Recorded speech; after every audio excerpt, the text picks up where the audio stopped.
Takšen prizor bo ta oder drugo leto ponujal približno 100 dni. Torej 100 dni bo namenjen vajam in koncertom različnih simfoničnih zasedb. Največ časa v tej dvorani vadi in koncertira Orkester Slovenske filharmonije, ki bo drugo leto pripravil 36 koncertov, razdeljenih v 4 cikle.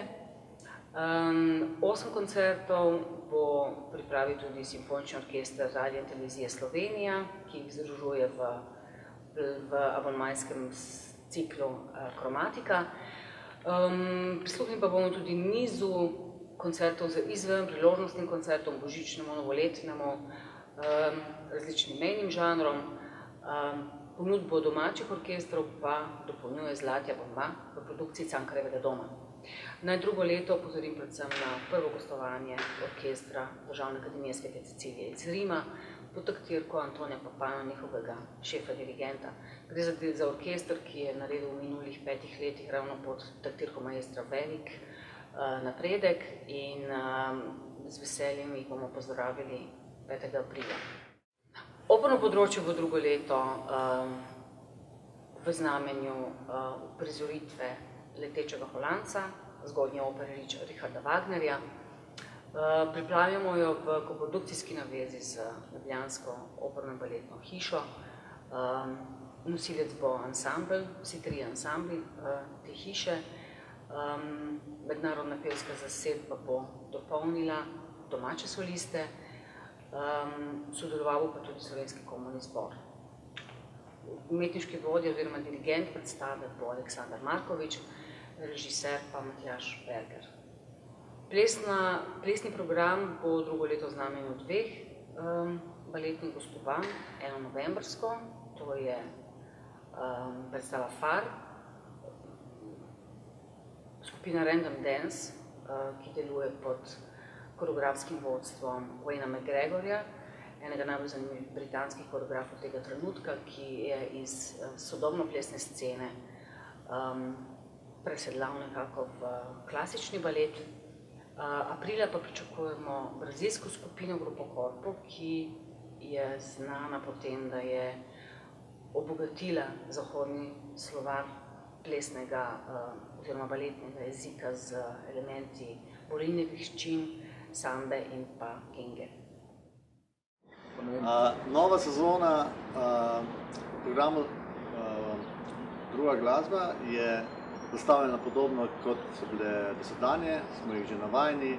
Nekako v 4 sklopih bo ponudba programa. Seveda najpomembnejša zadeva je drugo leto že 54. Jazz Festival Ljubljana, tako kot doslej potekal v svojem tradicionalnem terminu, konec junija, začetku julija. Nadaljevali bomo zelo uspešnim sklopom koncertom, ki ga imenujemo Glasbe sveta.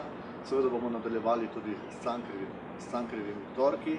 V jesenski del jih pripravljamo še 5 in potem, tako kot do zdaj, od januarja naprej naslednje leto. In seveda je tu še sklop koncertov popularne glasbe domačih izvajalcev.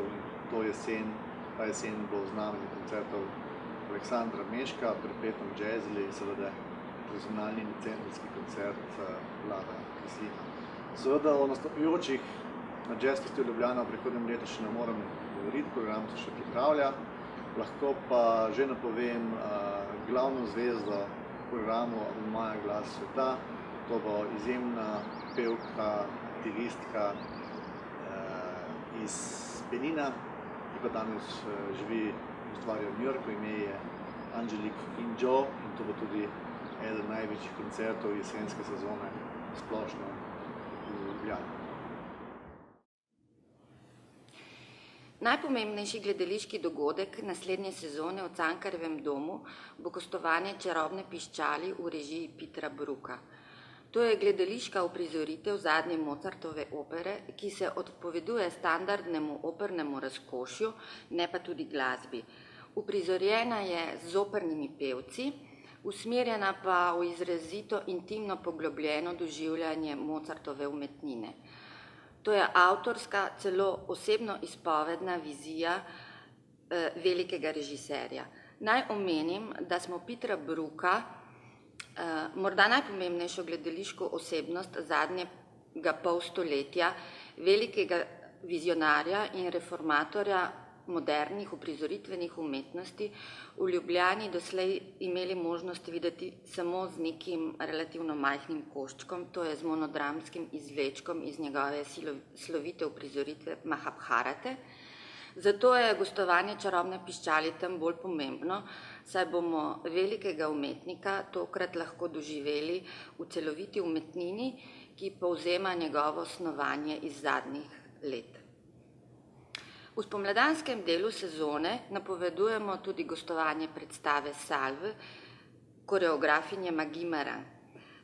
Ljubljanski ljubitelji plesne umetnosti zlasti se še spomnijo njene predstave May Be, ki je v Ljubljani gostovala v 90. letih. Salve je nova predstava Maggie Marin, ki velja za pandan tej sloviti May Be, pravzaprav za drugi veliki šefdevr velike koreografinje. Posebej moram izpostaviti predstavo, ki bo obogatila praznični prednovoletni čas, in sicer bo Cirque L'Oise v Galusovi dvorani uprizarjal svojo najnovejšo predstavo, ki je ta hip šele v nastajanju.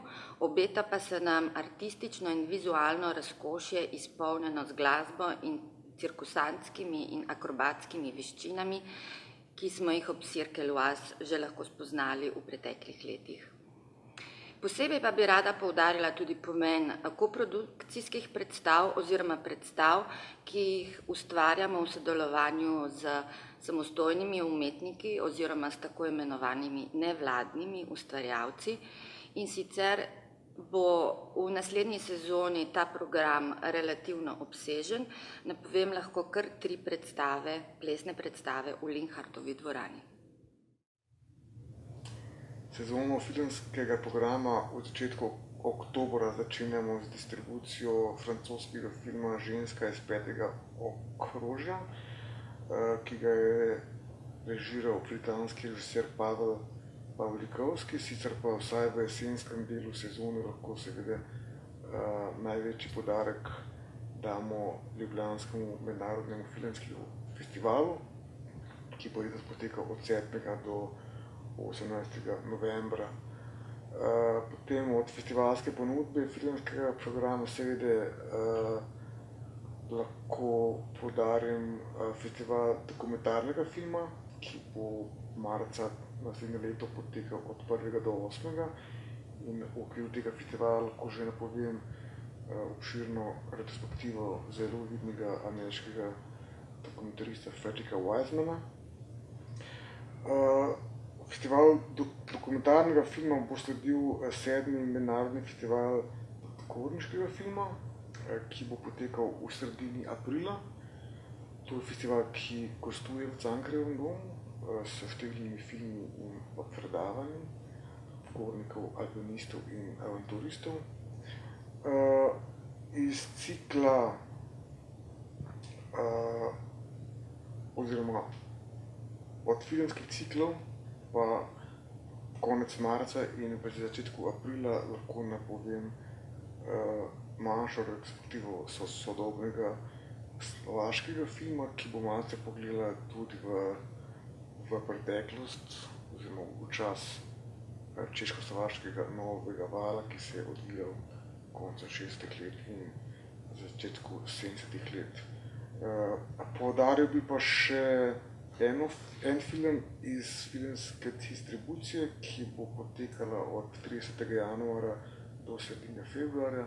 Tukaj gre pa za film Zverine iz južnjaške celine, ameriški neodvisni film, ki letos zmagal na festivalu v Sundanceu in tudi v Cannesu prejel nagrado za najboljši mladi film. To bo film, ki bo najprej seveda predstavljen na Lifu in še kasneje v distribucijo. V okviru prihajajočega Lifa bi rad izpostavil par retrospektiv oziroma omažev. Prva retrospektiva bo šla francoskemu sodobnemu scenaristu Olivieru Assayasu, ki je že s številnimi deli v preteklosti gostoval pri nas. Potem druga avtorska retrospektiva bo posvečena italijanskemu režiserju Matteo Garoneju. To je avtor, ki je pred leti navdušil za Gomoro, letos pa je s filmom Realnost v Cannesu prejel veliko nagrado žirije. Pripravljam pa tudi letos eno tematsko retrospektivo, in sicer na temo filma Ceste, oziroma tako imenovanega road movija. V Cannesu je bil premierno predstavljen film On the Road, ekranizacija znamenitega romana Jacka Kerouaka Na cesti, in v tem smislu se nam je vredno, da pogledamo malce v preteklost in predstavimo ta znameniti podžanr, ki je najlepše cvetel nekje v 60. in 70. letih, še posebej v ZDA. Smo v galeriji Cankarjevega doma, ki je tudi osrednje razstavišče naše hiše, v katerem pripravljamo pretežno likovne razstave z redkimi izjemami. V naslednjem obdobju pripravljamo 4 slikarske razstave, med njimi najpomembnejši akcent je jubilejni 10. slovenski bienale ilustracije. Sezono začenjamo z razstavo Rudija Skočirja, slikarja, grafika in ilustratorja, ki pripravlja ob izidu svoje prve monografije, obsežne publikacije svojega dosedanjega dela, razstavo, v kateri bo soočil svoja zgodnja, postdiplomska dela z najnovejšimi slikami in risbami. Z naslednjo razstavo ga pravzaprav povezuje to, da je bil Skočir tudi eden od prejemnikov nagrade Hinka Cvarekarja slovenskega bienala ilustracije. Torej, sledi slovenski bienal ilustracije, 10. izdaja, jubilejna. Počastili jo bomo zlasti z novo vizualno podobo, ki jo pripravljajo v seminarju znanih profesorjev Akademije za likovno umetnost in oblikovanje. Omaž, ki smo ga ob vsaki izdaji posvečali starejšim mojstrom ilustracije, ki so utirali poti razvoja slovenske ilustracije od 19. stoletja do sredine 20. bomo tokrat posvetili izvrstni, izjemni slikarki Mariji Luciji Stupici ob 10-letnici njene smrti. Torej, poleg te prezentacije njenih del, seveda tekmovalni del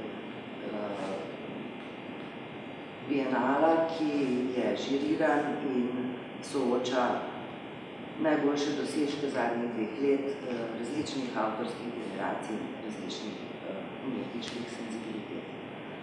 Ob bienalu pa bomo v Mali galeriji, ki je sicer posvečena fotografiji, predstavili letošnjo nagrajenko za življenjsko delo, to je Kamila Baščanšek z izborom njenih najbolj značilnih in, da rečemo, najlepših ilustracij. V spomladnem obdobju prva razstava po bienalu je posvečena Bogdanu Borčiču, slikarju in grafiku. Gre za predstavnika najstarejše generacije slovenskih likovnih umetnikov, ki še vedno vitalno in polno ustvarjajo. Bogdana Borčiča poznamo kot mojstra, ki je izoblikoval eno najbolj avtentičnih različic abstrakcije na slovenskem.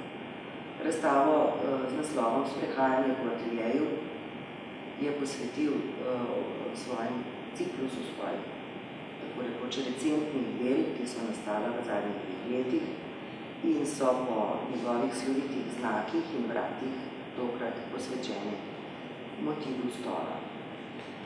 Sezono pa zaključujemo z tako rekoč učencem Bogdana Borčiča, slikarjem Ivom Brančičem, ki prav tako ob izidu obsežnejše publikacije njegovega dosedanjega dela predstavlja svoje zadnje slikarske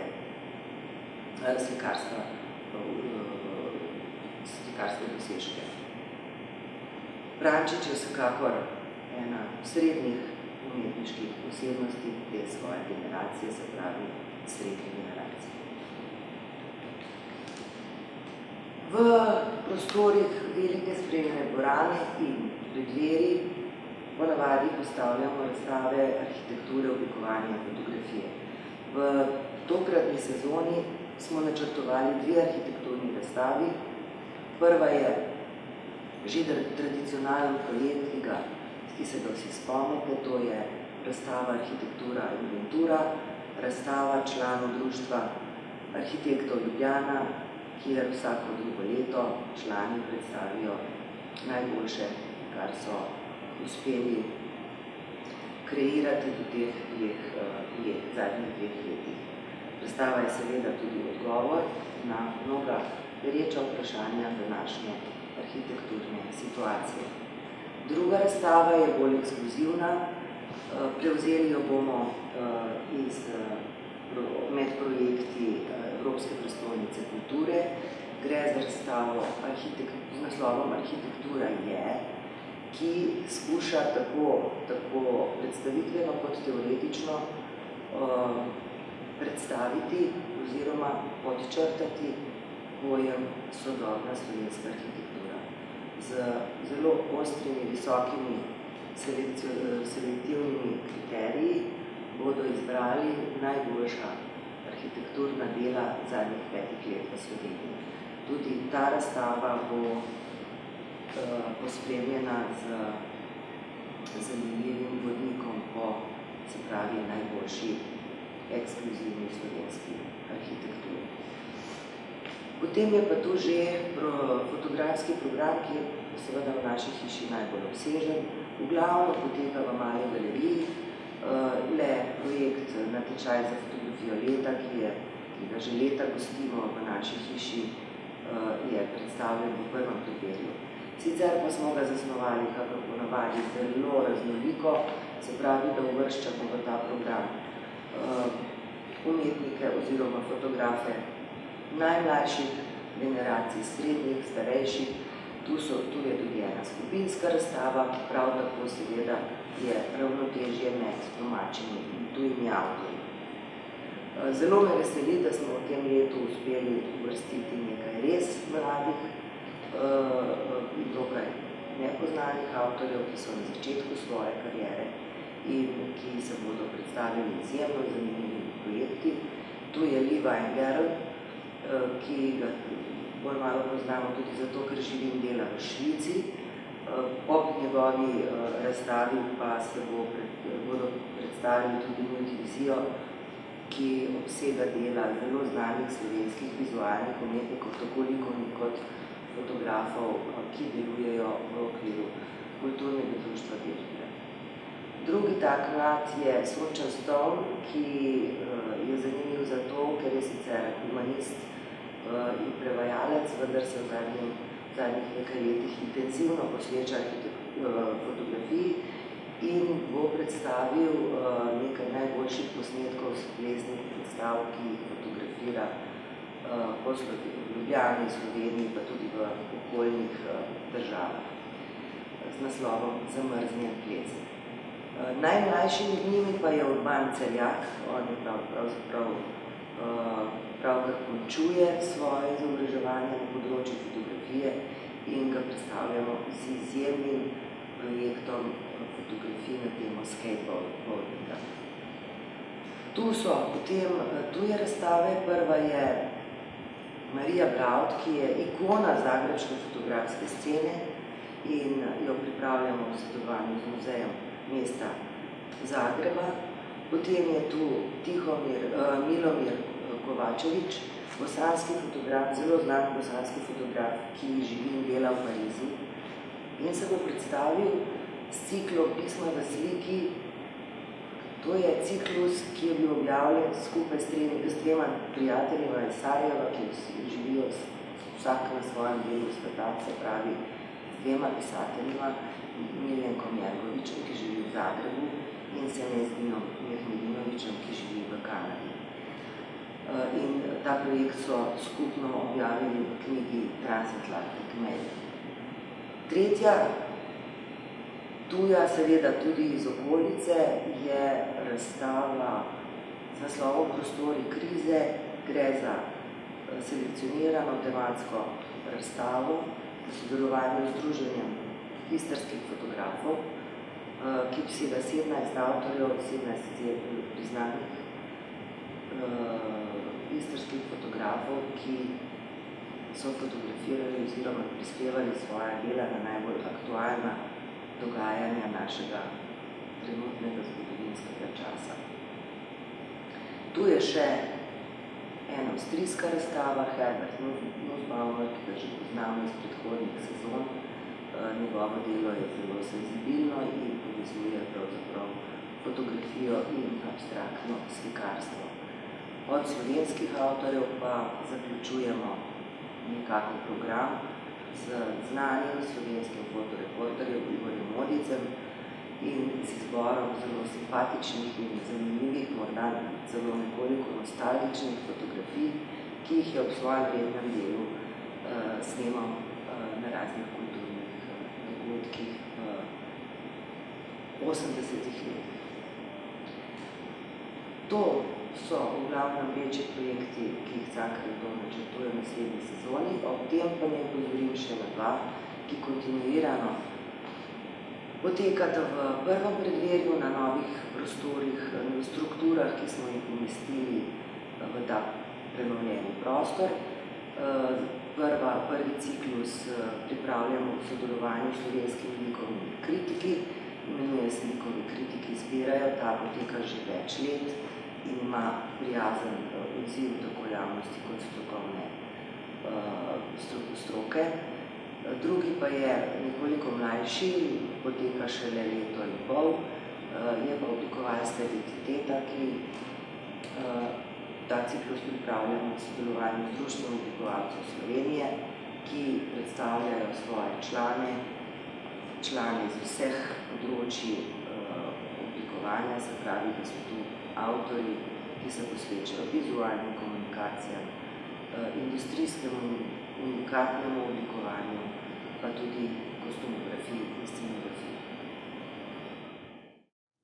V kulturno-vzgojnem programu letos načrtujemo 260 dogodkov za otroke in mladino. Izpostavila bi rada dva projekta. Prvi je glasbeni projekt z naslovom Posluh reciklirano, ki ga pripravljajo trije imenitni glasbeniki, Blaž Celac, Žiga Golob in Boštjan Gombač. Premierno pa smo ga že prikazali v okviru letošnjega kulturnega bazarja. Drugi projekt pripravljamo v sodelovanju s produkcijsko hišo Arsem, imenuje se Desetka, po istoimenskem romanu Desetka Cvetke Bevc, ki bo literarni projekt tudi izvedla. Ob 30-letnici Orgel v Cankarjevem domu bomo obudili kulturno-vzgojno učno uro Čudoviti svet orglanja. Te dni že upisujemo 5 abonmajev za otroke in mladino, 3 so glasbeno-gledališki za 3 različne starostne skupine. Moj prvi abonma za otroke do 9. leta, The Best za mlajše odraščajnike in Tahut abonma za študente in dijake. Pripravili pa smo tudi 2 filmska abonmaja, Dokumenti časa ter Lif po lifu. V okviru humanističnega programa pa pripravljamo 5 novih ciklov. Prvi cikl se imenuje Slovenci in Evropa. Cikl s tako povednim naslovom je zasnoval in ga bo tudi pripravil profesor dr. Jože Pirjevec. Potem, ko smo že raziskovali stik literarnega polja s filozofijo in z glasbo, letos z dr. Gašperjem Troho pripravljamo cikel Literatura in film. Že v septembru pa bomo gostili 5 svetovno znanih arheologov, ki prihajajo v Slovenijo na povabilo dr. Ivana Šprajca in jih bomo uokvirili v okviru cikla Stare kozmologije in novi preroki. Dogovarjamo se tudi za nov cikl o pozitivni psihologiji. Omeniti je treba, da v okviru Wagnerjevega jubileja pripravljamo cikel refleksij o življenju in dela Richarda Wagnerja. Mogoče bi bilo ob tem treba poudariti, da prihodnje leto praznuje Marko Pogačnik svojo delavnico 30 let neprekinjenega delovanja v Cankarjevem domu. Na literarnem polju velja omeniti sodelovanje s študentsko založbo v okviru festivala Fabula 2013, potem pa tudi, da še vedno sodelujemo s festivalom Vilenica pri pripravi 3 različnih kakovostnih literarnih večerov. Letos pa smo povabili kot gostujočega predavatelja dr. Andreja Capudra, ki pripravlja cikel predavanj Knjige mojega življenja, in sicer doživljanje knjige skozi različna starostna obdobja. Kongresno-komercialna dejavnost Cankarjevega doma se ponaša z najdaljšo kongresno tradicijo v Sloveniji. V svojem dolgoletnem delovanju je uresničila številne velike mednarodne in domače kongresne prireditve. Številne in pestre izkušnje, posluh za želje naročnikov, nenehno izobraževanje in svetovne izmenjave so trdna izhodišča za v vseh pogledih strokovno delo, uspešno načrtovanje in izvedbo vseh vrst prireditev.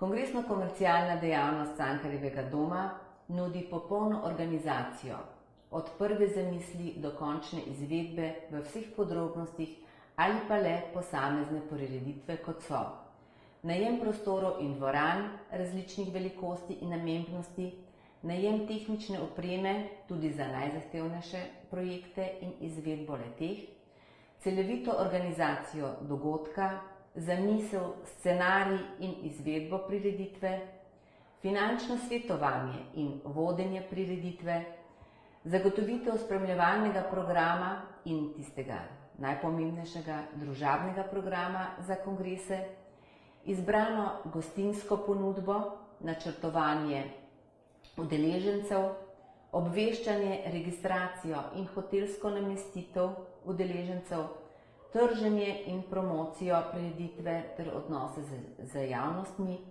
pripravo strokovnih publikacij, uredništvo, oblikovanje in tisk promocijskih publikacij za prireditev, pripravo strokovno-komercialnih razstav, trženje prireditev v obliki pridobivanja, to pomeni kongresnih kandidatur, in seveda še kakšne druge storitve. Poleg kongresnih prireditev, ki jih bo v novi sezoni 11, pripravljamo tudi sejemsko izobraževalne prireditve in prireditve drugih organizatorjev. Med sejemske izobraževalne prireditve naj izpostavim 13. festival za 3. življenjsko obdobje, frizerski festival in že tradicionalen 28. slovenski knjižni sejem. Med koncerti drugih organizatorjev pa začenjamo v mesecu oktobru s koncertom sopranistke Ane Netrebko in Slovenske filharmonije. Pričakujemo potrditev koncerta Dukea Ellingtona in The Piano Guys, v božično-novoletnem času pa koncerta Zavarovalnice Triglav, menedžerskega koncerta in koncerta orkestra Glasbene šole Kranj ter v spomladanskem delu koncerta Tu Cellost. Ko vaša prireditev zahteva vrhunsko organizacijo, ko vaša prireditev zahteva prestižno prizorišče, je tukaj Cankarjev dom najboljši partner za vsako prireditev.